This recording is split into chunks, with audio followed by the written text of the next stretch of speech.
and just as an amplifying device, and they use their whole bodies as they work harder than I usually do to make a sound. It's sort of ah instead of just normal speaking level, and that kind of shock sound, you get that and you catch that and you run with it, and you sustain this amazing line which is very, very much louder than you would ever think of as a speaking sound. It's more of a declaiming, shouting sound, if you like. I mean, you must know much more about opera than I do, but when I go to the opera, not always, but sometimes I'm very, very impressed by the voices, and sometimes I just find them uncomfortably strained. And obviously they're unnatural in the sense of we have natural speaking voices, but the lack of naturalness is taking away any sort of feeling that I think they're bringing to the part. Well, I sort of wonder about the time of Verdi and Puccini themselves, whether people would need to be quite so loud as they are now.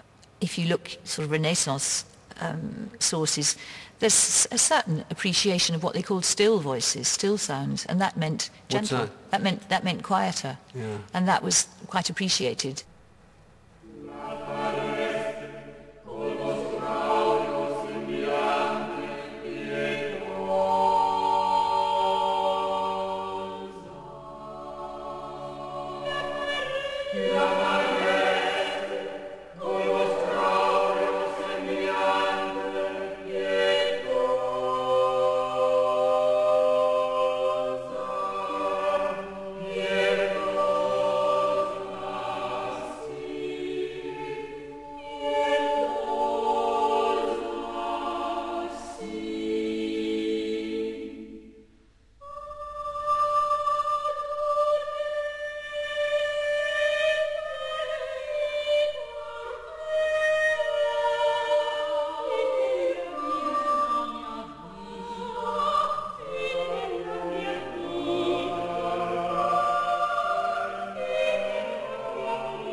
Emma Kirkby's success in bringing Renaissance music to a wider audience encouraged musicians to look even further back in time for inspiration. In 1982 she joined forces with Gothic Voices to record works by the first ever accredited female composer, the 12th century abbess Hildegard von Bingen. It was an enormous and immediate success.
What took you to music by Hildegard of Bingen?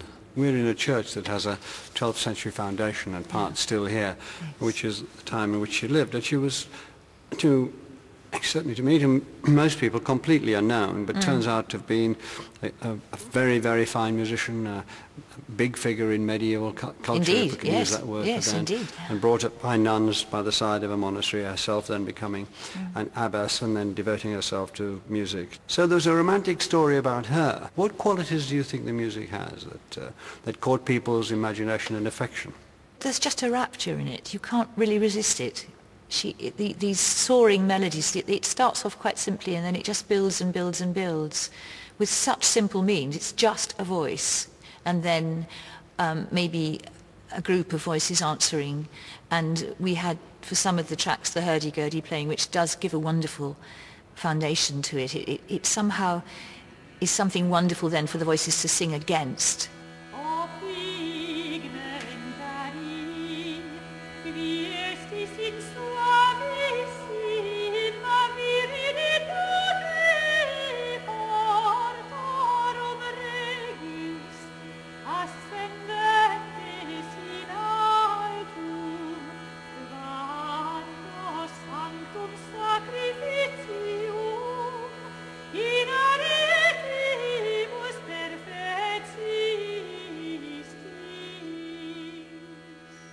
The words are very beautiful. They are very colourful, very elaborate. I mean, she's not just talking about Maximin celebrating the Mass. She says he's swift as a hart going to the water brooks. He's celebrating the stone of the altar. He's luminous. I mean, it's incredibly graphic stuff. It's almost cinematic the way she's describing it.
Absolutely together.